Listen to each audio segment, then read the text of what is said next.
તો વિદ્યાર્થીઓ સ્ટાર્ટ કરીએ આજે આપણે પ્રકરણનો છેલ્લો અને અગત્યનો ટોપિકનું નામ છે વિદ્યુત ફ્લક્સ. વિદ્યુત ફ્લક્સની સમજૂતી તમે આ ચેપ્ટરમાં લેશો, પછી ભવિષ્યમાં જ્યારે આપણે ચુંબકના ચેપ્ટર ભણીશું ત્યાં ચુંબકીય ફ્લક્સની ચર્ચા કરવામાં આવશે. જેટલું વિદ્યુત ફ્લક્સમાં શીખ્યા હશો તે પૂરેપૂરું જ્ઞાન ચુંબકીય ફ્લક્સમાં એપ્લાય કરવાનું છે. કશો ફરક નહીં પડે. અહીંયા માત્ર વિદ્યુત ક્ષેત્રની રેખાઓની વાત થાય, ત્યાં ચુંબકીય ક્ષેત્રની રેખાઓની વાત થાય. તો સ્ટાર્ટ કરીએ. શું કહેવા માંગે છે વિદ્યુત ફ્લક્સ? લખો. પહેલો પ્રશ્ન છે વિદ્યુત ફ્લક્સની સમજૂતી.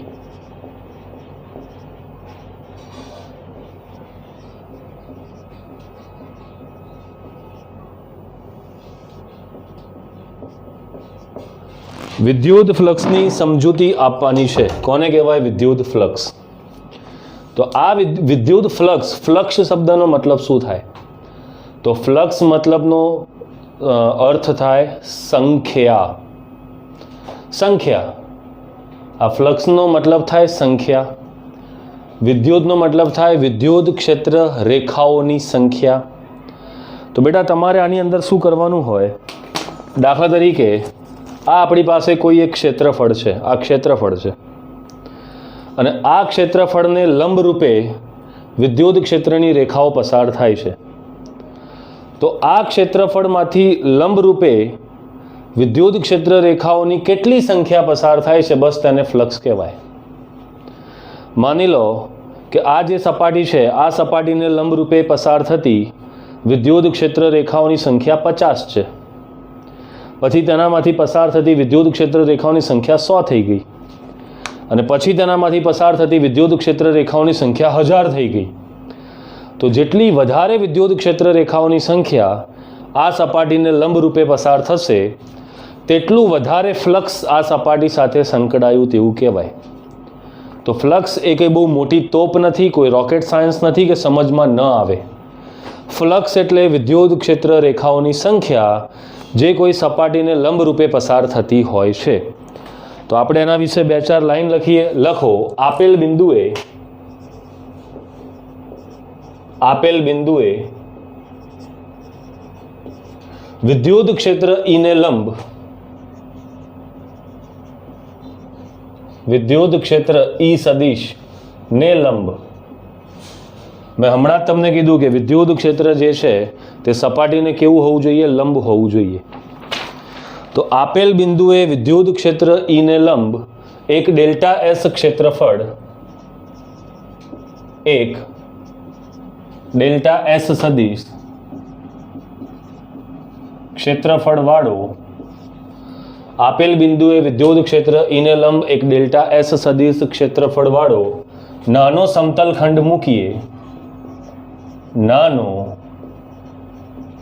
સમતલ ખંડ એટલે કે સપાટી મૂકીએ. નાનો સમતલ ખંડ કે સપાટી મૂકીએ તો તેમાંથી પસાર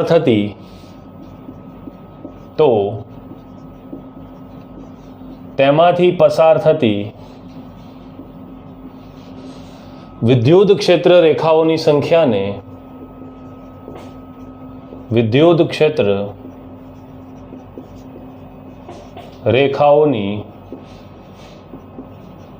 સંખ્યાને તેમાંથી પસાર થતી વિદ્યુત ક્ષેત્ર રેખાઓની સંખ્યા, શબ્દ પકડો, સંખ્યાને બોલો શું કહેવાશે? આ સંખ્યાને શું કહેવાય? વિદ્યુત ફ્લક્સ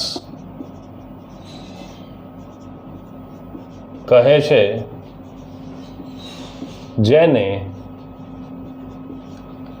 ફાઈ વડે દર્શાવવામાં આવે છે.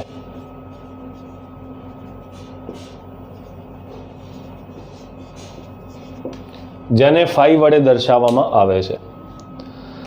તો દાખલા તરીકે અહીંયા આગળ આપણે એક નાનકડો સરખો ખંડ મૂકીએ કે સપાટી મૂકીએ.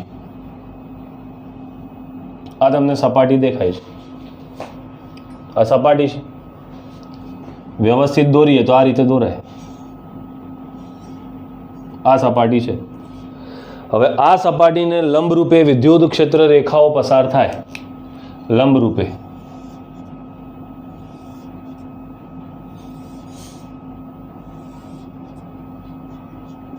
ઈ અને કોઈ પણ સપાટી હોય, આ વસ્તુ જે વિદ્યાર્થીઓને નથી જ ખબર પડતી શીખી લો.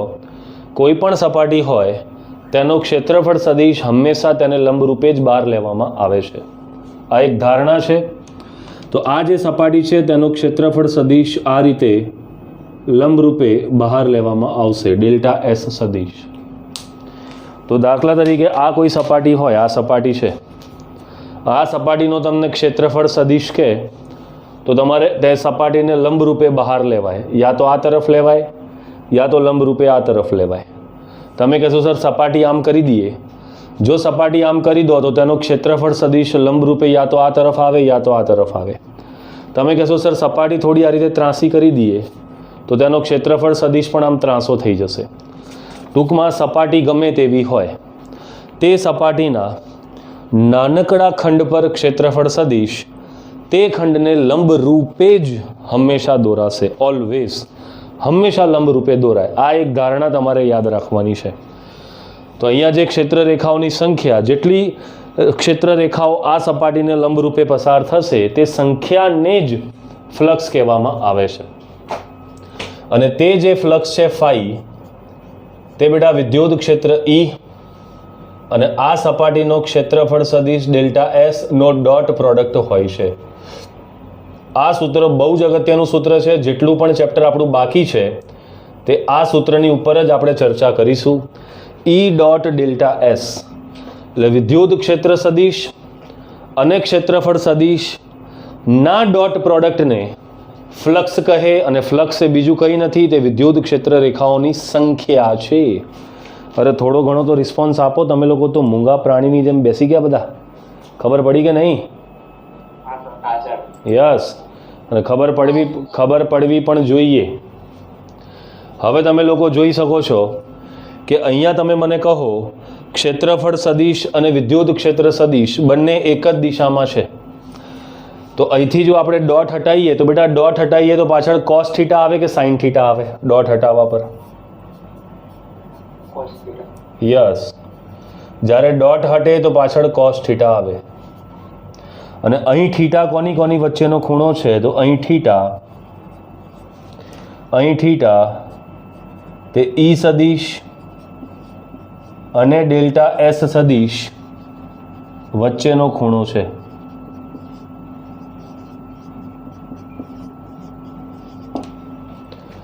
તો યાદ રાખજો, થીટા જે છે તે વિદ્યુત ક્ષેત્ર અને ક્ષેત્રફળ સદિશ વચ્ચેનો ખૂણો હોય. તમે મને આકૃતિ જોઈને કહો કે આ આકૃતિમાં તમે E અને ડેલ્ટા એસ વચ્ચેનો ખૂણો કેટલો દેખાય છે? આ બંને વચ્ચેનો ખૂણો કેટલો દેખાય છે? બોલો, માઇક ચાલુ કરીને બોલો.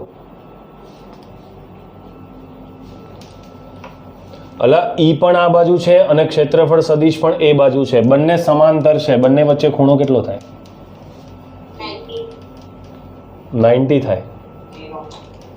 0 થાય. 0 90 ન થાય બેટા, 0 થાય. કોની કોની વચ્ચેનો ખૂણો કહું છું તમને, હજુ એ જ નહીં ખબર પડી. આ છે વિદ્યુત ક્ષેત્ર સદિશ E અને આ છે ડેલ્ટા એસ. બંને સમાંતર છે. તો બે સમાંતર લાઈનો વચ્ચે ખૂણો કઈથી 90 થાય? 0 થાય. ખબર પડી કે ના પડી? બોલો. યસ. તો અહીંયા આપણે શું લખીએ કે જો વિદ્યુત ક્ષેત્ર E સદિશને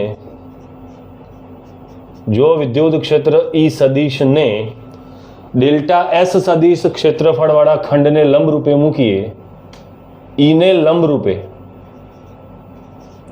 લંબરૂપે ડેલ્ટા એસ સદિશ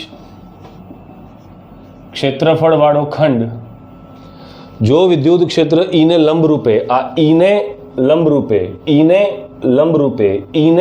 લંબરૂપે ડેલ્ટા એસ ક્ષેત્રફળવાળો ખંડ મૂકીએ તો E સદિશ અને ડેલ્ટા એસ સદિશ એક જ દિશામાં હોવાથી બોલો તેમની વચ્ચે ખૂણો કેટલો થાય? બોલો, તેમની વચ્ચે ખૂણો થીટા બરાબર 0 થાય છે. તમને લોકોને ખબર નહીં પડતી ભાઈ? કેમનું સમજાવું તમને? વિદ્યુત ક્ષેત્રની રેખાઓને લંબ રૂપે તમે જ્યારે કોઈ સપાટી મૂકો, કોને લંબ રૂપે? વિદ્યુત ક્ષેત્રની રેખાઓને લંબ રૂપે સપાટી મૂકો તો આ વિદ્યુત ક્ષેત્રની રેખા અને તેનો ક્ષેત્રફળ સદિશ બંને એક જ દિશામાં થાય, અને બંને એક જ દિશામાં થાય તો થીટા શું થઈ જાય? 0. ખબર પડી બેટા? હા કે ના બોલો? આ કિસ્સામાં સપાટી સાથે સંકળાતું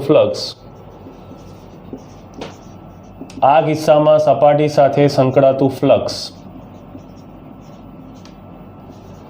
ફાઈ બરાબર E ડેલ્ટા S cos 0, કારણ કે ખૂણો 0 થઈ ગયો ને, અને cos 0 ની વેલ્યુ કેટલી થાય? બોલો જલ્દી. cos 0 ની વેલ્યુ 1, cos 0 1 થાય. તો આ કિસ્સામાં સંકળાતું ફ્લક્સ મહત્તમ થશે, કારણ કે cos 0 ની વેલ્યુ 1 થાય જે મહત્તમ છે. તો આ કિસ્સામાં જે ફ્લક્સ છે તે મહત્તમ ફ્લક્સ આવશે E ડેલ્ટા S.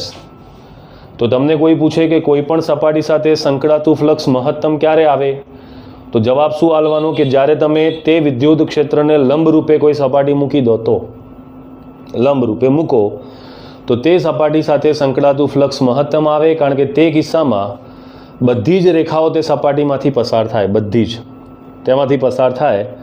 તો જ્યારે વિદ્યુત ક્ષેત્રને લંબ રૂપે સપાટી મૂકો, વિદ્યુત ક્ષેત્ર સદિશની દિશાને લંબ રૂપે સપાટી મૂકો તો સંકળાતું ફ્લક્સ મહત્તમ થશે. E અને ડેલ્ટા S વચ્ચેનો ખૂણો 0 થશે, અને તે મહત્તમ ફ્લક્સનું સૂત્ર E ડોટ ડેલ્ટા S થશે. હા કે ના બોલો ભાઈ? જલ્દી રિપ્લાય આપો તમારો. યસ. અને હવે એવું જરૂરી નથી કે દર વખતે E અને ડેલ્ટા S પરસ્પર લંબ જ મુકાય. જો આવું કંઈ હોય તો આ આકૃતિ તમે દોરી લીધી હશે, હું ફરી દોરું છું આકૃતિ. માની લો આપણી પાસે આ ક્ષેત્રફળ તો આ રીતે જ છે, આપણી પાસે કોઈ સપાટી છે, અને સપાટીનો ક્ષેત્રફળ સદિશ હંમેશા તેને લંબ રૂપે જ લેવાય. 5મી વાર બોલ્યો, આ તરફ લેવાય ડેલ્ટા S સદિશ, તેને લંબ રૂપે જ લેવાય. હવે માની લો કે વિદ્યુત ક્ષેત્ર આ તરફ જાય છે, E સદિશ આ તરફ વિદ્યુત ક્ષેત્ર જાય છે, તો બોલો આ વિદ્યુત ક્ષેત્ર અને ક્ષેત્રફળ સદિશ વચ્ચેનો ખૂણો હવે થીટા છે. જોઈ લો 0 નથી, તેમની વચ્ચેનો ખૂણો થીટા છે. તો આ કિસ્સામાં શું થાય તેના વિશે એક લાઈન લખીએ. તો લખો મારી સાથે સાથે, જો E સદિશ અને ડેલ્ટા S સદિશ વચ્ચેનો ખૂણો થીટા હોય, તો અત્યારે તમે જોઈ શકો છો બંને વચ્ચેનો ખૂણો થીટા હોય તો સપાટી સાથે સંકળાતી, તો સપાટીમાંથી પસાર થતી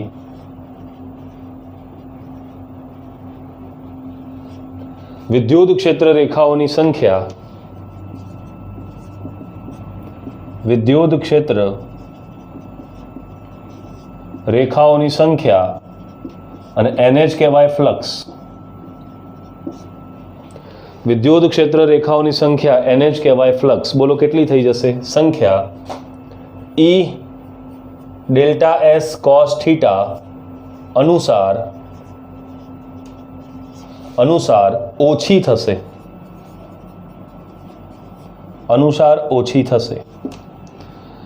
કારણ કે તમારું ગણિતનું જ્ઞાન પાવરફુલ હશે, મને હું એવું માનું છું. cos 0 ની વેલ્યુ કેટલી હોય? cos 0 ની વેલ્યુ હોય 1, અને cos 90 ની વેલ્યુ કેટલી હોય? cos 90 ની વેલ્યુ 0 હોય. એટલે cos ની અંદર જેમ જેમ ખૂણો વધતો જાય તેમ તેમ cos નાનો થતો જાય. cos ની અંદર જેમ જેમ ખૂણો વધતો જાય તેમ તેમ cos નાનો થતો જાય. તો અહીંયા તો cos 0 છે, તો આપણને કેવું ફ્લક્સ આપે છે? મહત્તમ. પણ જેમ જેમ આ થીટા વધતો જાય cos થીટાની કિંમત ઘટતી જાય, અને આ cos થીટાની કિંમત જો ઘટતી જાય તો આ આખું પદ જે છે તે ફ્લક્સ તે ઘટતું જાય, એટલે કે ઓછું થતું જાય. તો તમે માની લો તમારી પાસે બેટા કોઈ સપાટી છે, આ રીતે સપાટી છે. આ સપાટી સાથે તમારે મહત્તમ ફ્લક્સ સંકળાવવું હોય તો વિદ્યુત ક્ષેત્રની રેખાઓ સપાટીને લંબ રૂપે પસાર કરવી. પણ જો તમે વિદ્યુત ક્ષેત્રની રેખાઓ આમ તીરછી આડી પસાર કરશો આ રીતે, તો તે કિસ્સામાં વિદ્યુત ક્ષેત્ર સદિશ અને ક્ષેત્રફળ સદિશ વચ્ચેનો ખૂણો 0થી મોટો થશે, અને 0થી મોટો થશે તો આ સપાટીમાંથી પસાર થતું ફ્લક્સ ઘટતું જશે, કારણ કે થીટા વધે તો કોસ થીટા ઘટતો જાય, એટલે ફ્લક્સમાં ઘટાડો થતો જાય. તો યાદ રાખજો, E અને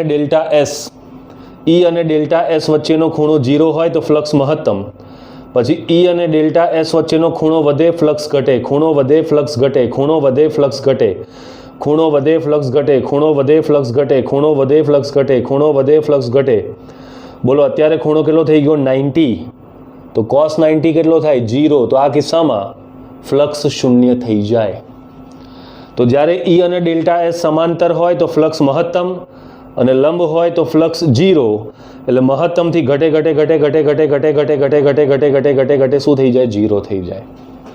તો ફ્લક્સ જે છે તે કોના ઉપર આધાર રાખે છે? ફ્લક્સ 3 વસ્તુઓ પર આધાર રાખે છે: E ઉપર, ડેલ્ટા એસ ઉપર અને તેમની વચ્ચેના ખૂણા ઉપર. તો જો આ 3માંથી કોઈ પણ વસ્તુને તમે બદલશો તો ફ્લક્સ બદલાશે. અને હજુ પણ કહું છું, આ ફ્લક્સ શબ્દને લઈને બહુ મનમાં ભ્રમ ન રાખશો. ફ્લક્સ એ માત્ર વિદ્યુત ક્ષેત્ર રેખાઓની સંખ્યા છે, બીજું કંઈ જ નથી. તો તમે જેમ જેમ આ ખૂણો વધારતા જાઓ તેમ તેમ પેલી જે સંખ્યા છે જે સપાટીમાંથી પસાર થતી હતી તે ઘટતી જાય, અને બેટા સંખ્યા ઘટે એટલે ફ્લક્સ ઘટે. That's it. બોલો ભાઈ, ખબર પડી કે નહીં? બાકીના બધા બોલો. કેટલા જણ છે આજે? 10 જણ. તો આ રીતે તમારે ફ્લક્સ અનુસાર ઘટતું જાય છે. અને જ્યારે E અને ડેલ્ટા એસ વચ્ચેનો ખૂણો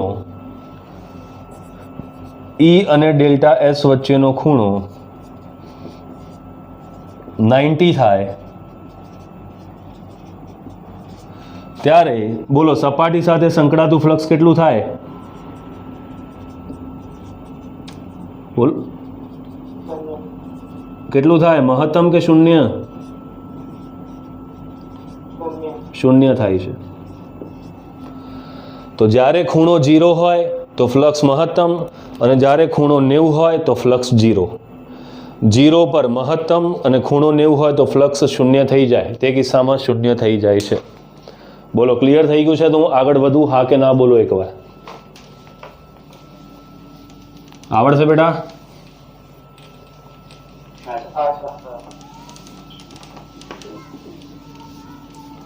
હજુ આ ફ્લક્સનો ટોપિક પત્યો નથી, હજુ આપણે ફ્લક્સ કન્ટિન્યુ કરવાનો છે. હવે માની લો આપણી પાસે કોઈ વક્ર સપાટી હોય, તો તે વક્ર સપાટી સાથે સંકળાતું ફ્લક્સ કઈ રીતે શોધાય તો હું તમને શીખવાડું છું. અહીંયા જોઈ લો બધા. જ્યારે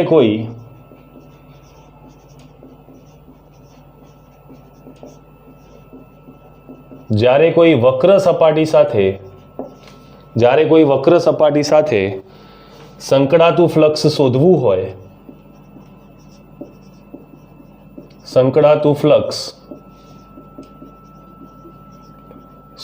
હોય, ત્યારે વક્ર સપાટીને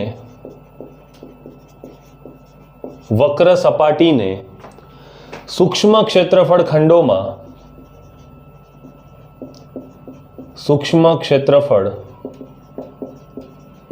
ખંડોમાં વિભાજિત કરેલ કલ્પીએ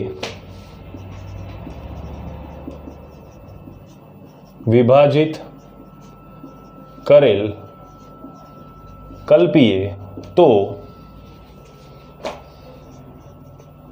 તે દરેક ખંડને શું માની શકાય? સમતલ ગણી શકાય. તો તે દરેક ખંડને સમતલ ગણી શકાય. તો હું તમને એવું કહેવા માંગુ છું કે આપણી પાસે માની લો આવી કોઈ સપાટી છે જે સીધી નથી, અને વિદ્યુત ક્ષેત્રની રેખાઓ આ રીતે પસાર થાય છે.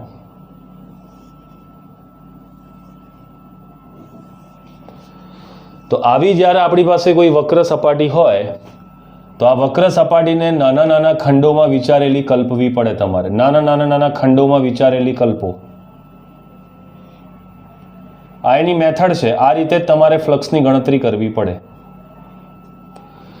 તો જ્યારે કોઈ વક્ર સપાટી સાથે સંકળાતું ફ્લક્સ શોધવું હોય તો તે વક્ર સપાટીને તમારે સૂક્ષ્મ ક્ષેત્રફળ ધરાવતા ખંડોમાં કલ્પવી પડે.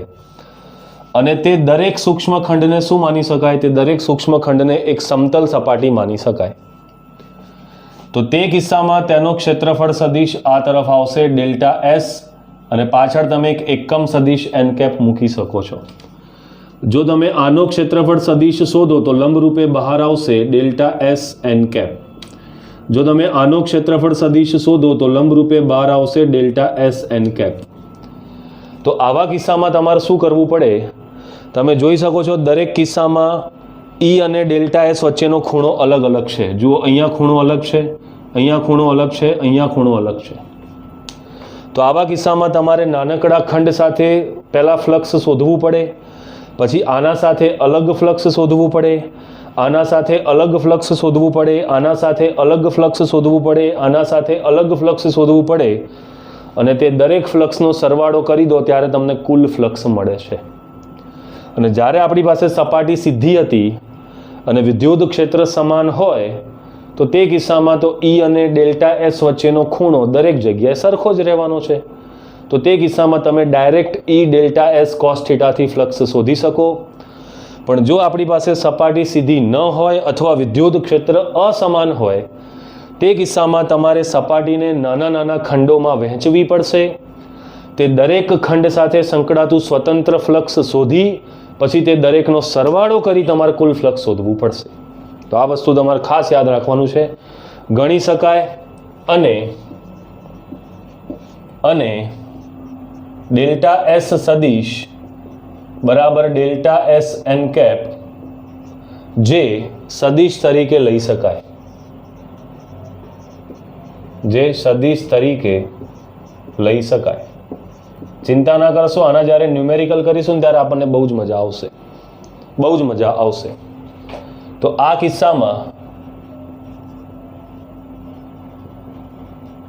કિસ્સામાં તમારે શું કરવું પડશે? આ દરેક સૂક્ષ્મખંડ સાથે સંકળાતા ફ્લક્સનો સરવાળો કરવો પડશે. આ કિસ્સામાં કુલ ફ્લક્સ શોધવા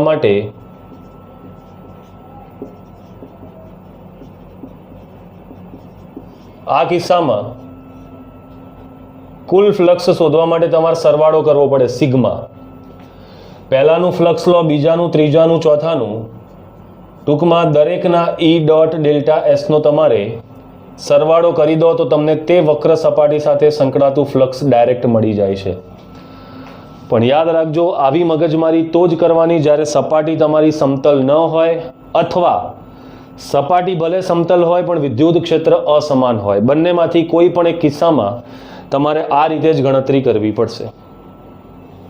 મને લાગે તમને ખબર પડી ગઈ. બોલો ભાઈ થોડું ઘણું હા કે ના? યસ. હવે આમાં શું થાય કે આ જે સરવાળો છે, આ સરવાળો કરવા માટે આપણે ફિઝિક્સની અંદર સંકલનનો ઉપયોગ કરતા હોઈએ છીએ કે એક નાનકડા ખંડ સાથે સંકળાતું ફ્લક્સ શોધી તેનું સંકલન કરી દો એટલે તમને લોકોને કુલ જવાબ મળી જાય. તો હવે તમારે શું કરવું પડે? આ સરવાળાને સંકલન તરીકે લઈ શકાય. આ સરવાળાને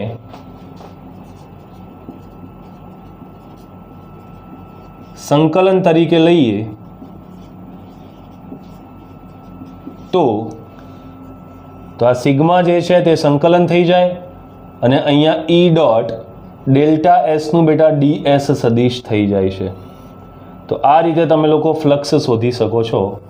કારણ કે તમને ખબર છે કે જ્યારે આપણે સંકલન કરીએ તો પાછળનો જે ચલ છે તે ડેલ્ટાનો શું થઈ જાય? ડી થઈ જાય.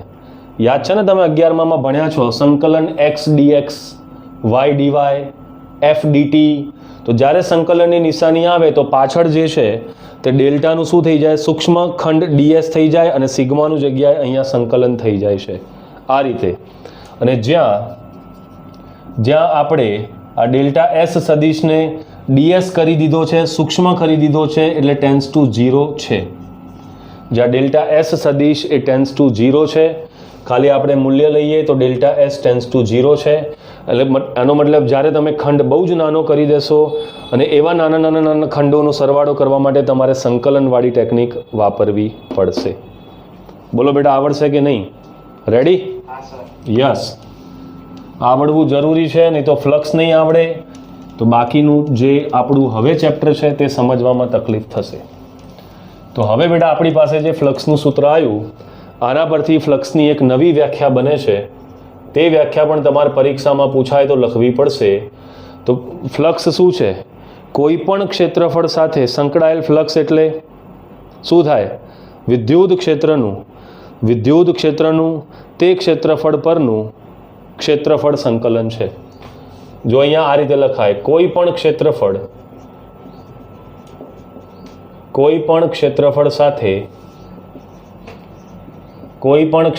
સાથે સંકળાયેલ વિદ્યુત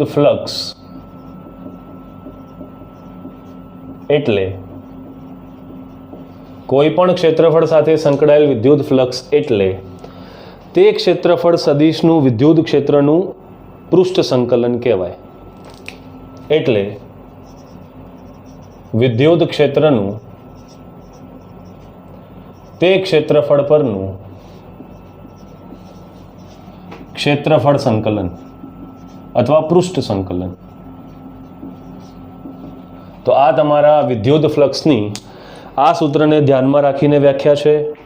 તો વિદ્યુત ક્ષેત્રનું તે ક્ષેત્રફળ પરનું ક્ષેત્રફળ સંકલન, વિદ્યુત ક્ષેત્રનું તે ક્ષેત્રફળ પરનું ક્ષેત્રફળ સંકલન, વિદ્યુત ક્ષેત્રનું તે ક્ષેત્રફળ પરનું ક્ષેત્રફળ સંકલન, વિદ્યુત ક્ષેત્રનું તે ક્ષેત્રફળ પરનું ક્ષેત્રફળ સંકલન, એને પણ બેટા ફ્લક્સ કહેવામાં આવે છે.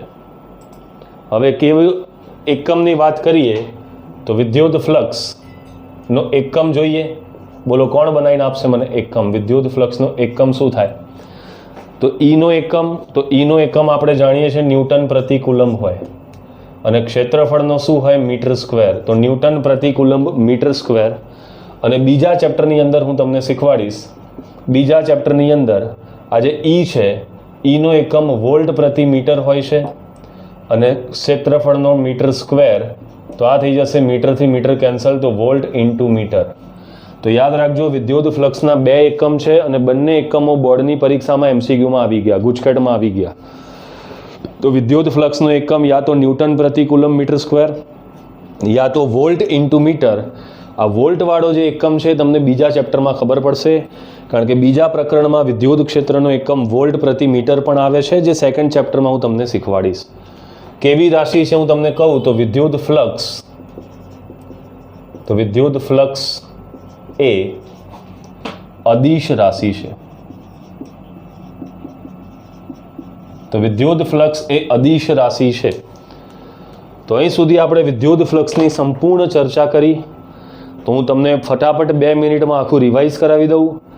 વિદ્યુત ફ્લક્સ એટલે કોઈ પણ સપાટીને લંબરૂપે પસાર થતી વિદ્યુત ક્ષેત્ર રેખાઓની સંખ્યાને ફ્લક્સ કહેવાય.